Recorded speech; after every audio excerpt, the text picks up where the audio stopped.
Hello students, मैं Akhilesh. Welcome to BSc classes. I hope आप सभी अच्छे होंगे। तो ये क्लास है हमारी बीएससी थर्ड सेमेस्टर मैथमेटिक्स की, लेक्चर 15। ओके, तो हमारी थ्योरम चल रही थी। नेक्स्ट थ्योरम है हमारी if a comma b b any two elements of a group G, then the equation ax is equal to v and ya is equal to v have unique solution in g। जी क्या है? Group. ये लिखा जी group है। तो देखिए, हमें इन equations जो हमारी इक्वेशन दी हुई है, ये वाली दोनों, एक ये और ये, इनका यूनिक सॉल्यूशन दिखाना है ग्रुप जी में। तो पहले हम इसका रफ पार्ट करेंगे, जैसा कि हम सभी थ्योरम्स का रफ पार्ट करते हैं। तो जी का मल्टीप्लेक्शन आपका ग्रुप है विद रिस्पेक्ट टू मल्टीप्लीकेशन। ठीक, अब यहाँ पे दो एलिमेंट्स लेने के लिए कहा, तो ए कॉमा बी आपके बिलोंग करेंगे जी से। अब क्योंकि ये ग्रुप है तो आपकी चारों प्रॉपर्टीज सेटिस्फाई हो रही होंगी। तो यहाँ पे ए इनवर्स जो होगा वो भी जी से बिलोंग कर रहा होगा आपका। ठीक, तो पहली क्वेश्चन है हमारी ax is equal to b. तो ए हम इस तरफ शिफ्ट कर देंगे। अब ये आपका लेफ्ट हैंड साइड में है ना, तो लेफ्ट हैंड साइड में ही इसे शिफ्ट करेंगे। अगर ये राइट हैंड साइड में होगा तो इसे राइट हैंड साइड में शिफ्ट करेंगे। तो ये हो गया। अब ये हम इसका सॉल्यूशन लेट कर ले रहे हैं। ठीक, अभी लेट किया है नहीं। अब हम प्रूफ करके देखेंगे। तो हमें इसकी LHS ले लेनी है इक्वेशन। इसे फर्स्ट ले लीजिए, इसकी LHS हमने ले ली। ठीक, LHS लेंगे, AX है इसकी LHS, तो A। अब X इसका सॉल्यूशन अब हम इसमें पुट करके देखेंगे। तो ये एसोसिएटिविटी को सेटिस्फाई कर रहा होगा, इसलिए हम इसको इस प्रकार से लिख सकते हैं। अब ये E हो गया, ये V हो गया और ये V के बराबर आ गया। अब ये सेटिस्फाई हो गया, इसका मतलब ये सॉल्यूशन इसका बिल्कुल करेक्ट है। तो आप देखिए अब क्या यहाँ पे ए इनवर्स जो है वो जी से बिलोंग कर रहा है। तो जी हमने बिल्कुल ले लिया था और बिलोंग करेगा भी, क्योंकि ग्रुप है तो बिलोंग करेगा ही। और वी भी आपका जी से बिलोंग कर रहा है, तो ए इनवर्स वी भी आपका जी से बिलोंग करेगा। ठीक, तो अब ये इसका सोल्यूशन हो गया। ठीक, ये क्या है? सोल्यूशन हो गया। सोल्यूशन तो हो गया, लेकिन हमें प्रूफ क्या करना था कि ये यूनिक सोल्यूशन है। यूनिक सोल्यूशन के लिए हम x1 और x2 क्या कर रहे हैं? इसके सोल्यूशन मान ले रहे हैं। किसके सोल्यूशन मान ले रहे हैं? तो ax is equal to v के। ये जो इक्वेशन है इसका सोल्यूशन x1 और x2 सोल्यूशन मान ले रहे हैं। अब सोल्यूशन है तो उसको सेटिस्फाई कर रहे होंगे, तो ax1 is equal to v हो जाएगा। x1 सेटिस्फाई कर दिया, अब x2 v से सेटिस्फाई करेगा। तो ये हमारी क्वेश्चन नंबर 2 हो गई। ये क्वेश्चन 3 इक्वेशन यस, पहले एक हो चुकी है, दूसरी तीसरी क्वेश्चन ये हो गई। अब इन दोनों क्वेश्चंस को आपस में बराबर कर देंगे, क्वेश्चन 2 और 3 को। देखिए वी वी बराबर है तो ये कैंसिल हो जाएंगे। आपका ax1 is equal to ax2 हो जाएगा। ठीक, ए कैंसिल हो जाएगा, x1 is equal to x2 हो जाएगा। और ये कैसे कैंसिल हुआ तो ये भी लिख दे रहे हैं। अब देखिए ये किस साइड में है? राइट हैंड साइड में है ए, लेफ्ट हैंड साइड में। तो लेफ्ट हैंड साइड में तो लेफ्ट कैंसिलेशन लॉ लग जाएगा। आप पहले लिख देना लेफ्ट कैंसिलेशन लॉ। तो इस प्रकार से हम अब दो सॉल्यूशन मान के चले थे, इस इक्वेशन के दो सॉल्यूशन मान के चले थे, लेकिन दोनों कैसे आ रहे हैं? आपस में बराबर आ रहे हैं, तो दोनों इक्वल आ रहे हैं। तो ये कैसा हो गया? Unique solution. यूनिक का मतलब होता है एक सॉल्यूशन। ठीक, तो इस इक्वेशन का हमने सॉल्यूशन, ये इसका सॉल्यूशन है और सॉल्यूशन भी कैसा है? यूनिक। तो हमने इस इक्वेशन का यूनिक सॉल्यूशन निकाल दिया, इस इक्वेशन का यूनिक सॉल्यूशन निकाल दिया। ये रफ पार्ट है। ओके, अब इस वाली इक्वेशन का भी सेम वर्क करेंगे। जो वर्क हमने इस वाली इक्वेशन के लिए किया वही इसके लिए करेंगे। ठीक, तो ये तो बिल्कुल दोनों में कॉमन हो गया। अब आप यहाँ पे ये देखिए आपकी इक्वेशन है y A equal to we.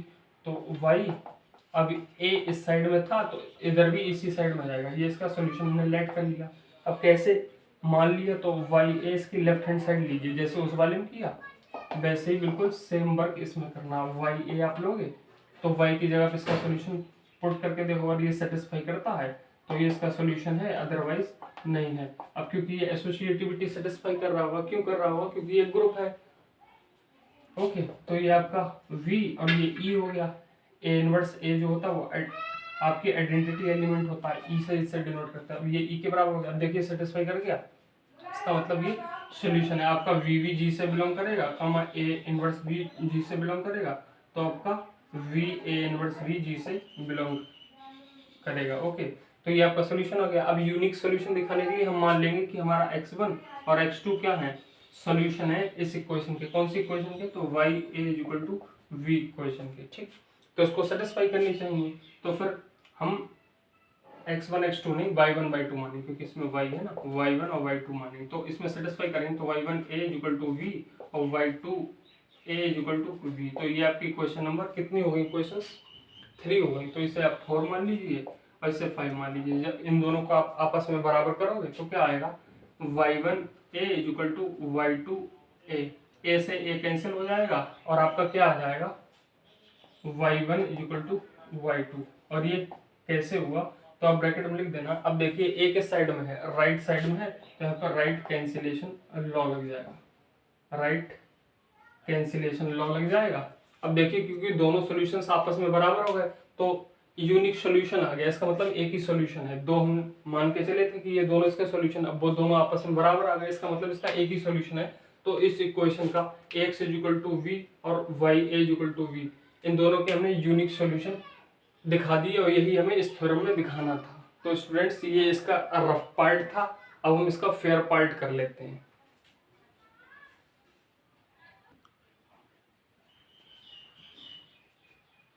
Okay students, तो अब हम इसका फेयर पार्ट देखेंगे। तो आप जिस प्रकार से आपको एग्जाम में करना है, तो आप लिखिए if a comma v belongs to g where अब हम बताएंगे g क्या है।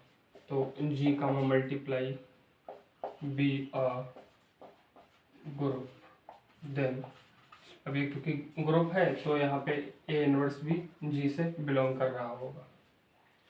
ठीक, आपको गिवन है, क्या गिवन है, we have ax is equal to v। इसे फर्स्ट इक्वेशन ले लीजिए, solution of the equation.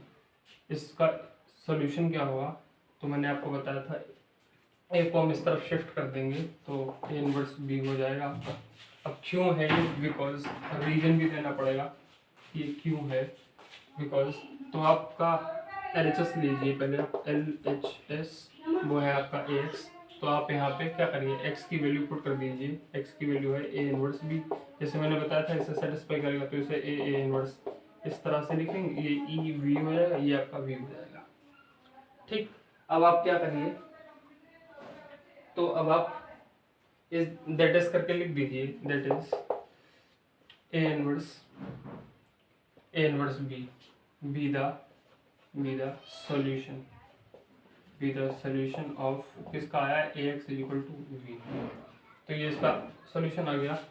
Then तो आपका a इनवर्स भी g से बिलोंग करेगा और आपका v भी g से बिलोंग करेगा। देन बाई क्लोजर एक्सियम से, then by closure axiom a inverse b भी आपका g से बिलोंग करेगा। अब हम मान ले रहे हैं लेट, या इफ कहिए आप यहाँ पे, if x1 comma x2 v the solution of the equation. Solution है किस इक्वेशन के, तो ax is equal to v के।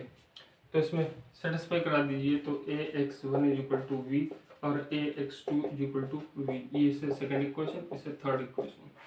ठीक, तो आप इन दोनों को बराबर कर दीजिए, तो ये आपका ax1 is equal to ax2 आ जाएगा और यहाँ पर आपका x1 is equal to x2 आ जाएगा। और यहाँ पर ब्रैकेट में लिख देना, क्या लिखोगे, तो कौन सा कैंसिलेशन लॉ लगा, लेफ्ट कैंसिलेशन लॉ। ठीक, तो अब आप पहले इतना नोट करिए और लास्ट में लिख दीजिए, so equation ax is equal to b have a unique solution. तो इसका यूनिक सॉल्यूशन होगा। ये आपका फर्स्ट पार्ट हो गया इसके लिए। ऐसे ही आप सेकंड पार्ट करोगे, तो ये तो बात कॉमन ही है, ये लिखने को रहने दीजिए आप। ठीक, तो अब आप यहाँ पे मैं मॉडिफाई कर दे रहा हूँ, आप नोट कर लो, है ना। अब मैं मॉडिफाई कर दे रहा हूँ सेकंड पार्ट के लिए, ये आपकी y इक्वल टू b ले लेना। इसे कौन सी इक्वेशन लोगे, कितनी इक्वेशन हो गई थी, 3 हो गई थी, तो इसे आप फोर्थ इक्वेशन ले लो। ठीक, फोर्थ इक्वेशन ले लोगे तो आप यहाँ से किसकी वैल्यू निकालोगे, y की वैल्यू निकालोगे और वो आपकी कितनी आ जाएगी, y equal to v inverse आ जाएगी। अब ये इसका सॉल्यूशन हो गया। ठीक, और सॉल्यूशन हो गया तो सेटिस्फाई कर रहा होगा। इसका LHS कितना है, तो y a के बराबर है, y a के बराबर, तो ये यहाँ तक नोट कर दे रहे हैं। Y a is equal to, अब यहाँ पे हम वाई की वैल्यू पुट करेंगे तो वाई की वी ए इनवर्स है और ए ये आ रही है, ठीक। तो वी को बाहर, ए इनवर्स इंटू ए लिखेंगे, जैसे मैंने अभी आपको समझाया बस वही करना है, ये हो गया, ठीक। तो अब आप यहाँ पे क्या लिखोगे, ये वाला जो वी ए इनवर्स है वो सोल्यूशन है किसका, Y A equal to V का, Y A equal to V का। मैं एडिट कर रहा हूँ अब, या दोबारा से लिखना उसके नीचे, ठीक। तो यहाँ तक हो गया आपका। अब आप यहाँ पे क्या लिखोगे, ए इनवर्स नहीं, वी और ए इनवर्स आएगा और वी आएगा, ये आपके दोनों बिलोंग कर रहे होंगे। कौन कौन सा, वी और ए इनवर्स, वी और ए इनवर्स, ठीक। देन बाई क्लोजर एक्सियम क्या आ जाएगा आपका, v a inverse, closure axiom के थ्रू आपका वी ए इनवर्स आ जाएगा। अब हम इसके y1 y2 सॉल्यूशन मांगेंगे, इसके सॉल्यूशन y1 और y2 with the solution of the equation. और कौन सी इक्वेशन थी, तो y a is equal to v आपकी इक्वेशन है, ठीक। और अब आप यहाँ पे ये आपको चेंज करना पड़ेगा, ठीक। ये तो दोबारा से चेंज करना पड़ेगा, तो मैं दोबारा से लिख दे रहा हूँ। अब आप ये सोल्यूशन है इसके y1 y2, तो इसमें पुट कर दीजिए y1 a is equal to v और y2 a is equal to v, ये भी आपका v है। इक्वेशंस कितनी हो गई हैं, तो 4 इक्वेशंस हो गई। आप इसे 5th मान लीजिए, इसे 6 मान लीजिए। जब इन दोनों को आप आपस में बराबर करोगे तो आपका y1 a is equal to y2 a आ जाएगा, a से a कैंसिल हो जाएगा, आपका y1 is equal to y2 आ जाएगा, ठीक। और आप इसके नीचे क्या लिखोगे, यहाँ पे रीजन दे देना, क्या है रीजन, तो राइट कैंसिलेशन लॉ। अब आप लास्ट में लिखो so equation y a is equal to v, y a is equal to v having a unique solution. तो स्टूडेंट्स आप इसे नोट कर लीजिए। तो स्टूडेंट्स इस थ्योरम को मैंने आपको पहले रफ पार्ट में करवा दिया था, मतलब एज अ रफ करवा दिया था, मतलब समझा दिया था आपको अच्छी तरह से। फिर बाद में आपको अगर एग्जाम में आ जाती है आपके, तो आप इसे किस प्रकार से लिखोगे मैंने आपको वो भी समझा दिया। तो स्टूडेंट्स आई होप आपको ये थ्योरम अच्छी तरह से समझ में आ गई होगी। अगर ये समझ में आ गई है तो इस वीडियो को लाइक कर दीजिए, चैनल को सब्सक्राइब कर दीजिए और अपने फ्रेंड्स के साथ शेयर कर दीजिए। और एक बात है, इन वीडियोस को आप बिल्कुल सीरीज से देखिए, आपको ये बहुत अच्छी तरह से समझ में आएंगी। तो thank you for watching this video students.